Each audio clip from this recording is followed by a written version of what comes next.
Texas Secretary of State Jay Nelson is asking a federal judge to dismiss the Republican Party of Texas's lawsuit seeking to close GOP primaries. This is Tuesday, January 6th, 2026. Texas Scorecard presents the day's first news for the Lone Star State. The Texas Minute, with your host, Michael Quinn Sullivan.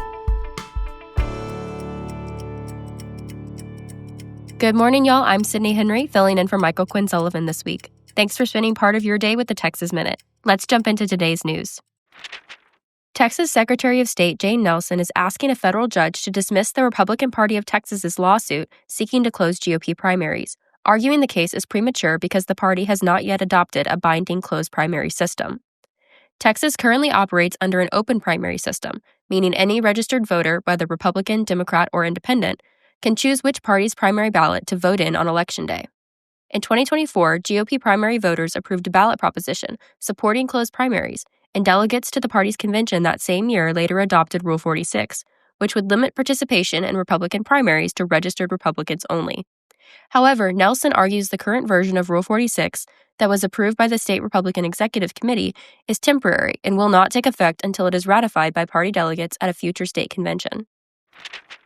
Governor Greg Abbott has directed state agencies to investigate potential fraud within Texas's subsidized child care system, following revelations of widespread abuse in Minnesota.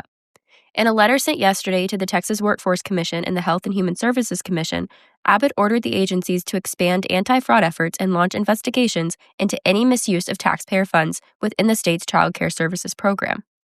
Abbott noted that Texas already conducts routine audits and in-person site visits of child care providers, pointing to a reported improper payment rate of just 0.43%, far below Minnesota's approximately 11%, according to the most recent federal data cited in the letter.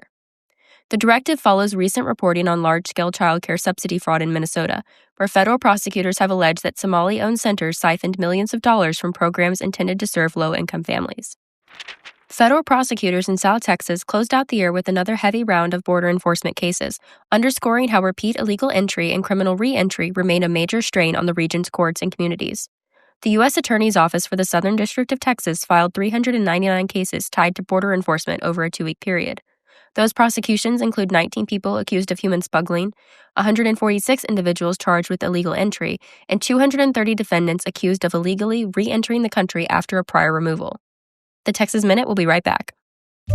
America is at a crossroads. Now, more than ever, Texas must step up and lead the country. We don't have time to mess around. The only way to save America is with a strong Texas.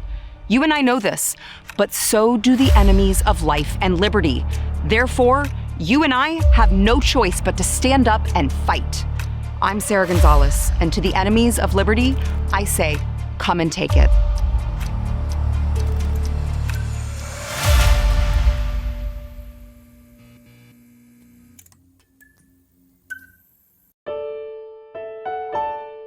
Telecommunications giant AT&T announced yesterday that the company will be constructing a new 1.8 million square foot global headquarters in Plano, leaving their longtime downtown Dallas location.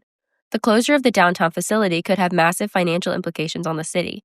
Many believe that the cause of the move is, at least in part, downtown Dallas's high crime rate and its increasing homelessness problem. You can find the details of that story and the others mentioned today, and keep up with the latest news by visiting TexasScorecard.com. This edition of the Texas Minute was produced by Nick Shepard and based on the original reporting of Brandon Waltons, Addie Hovland, and myself. Thanks for tuning in.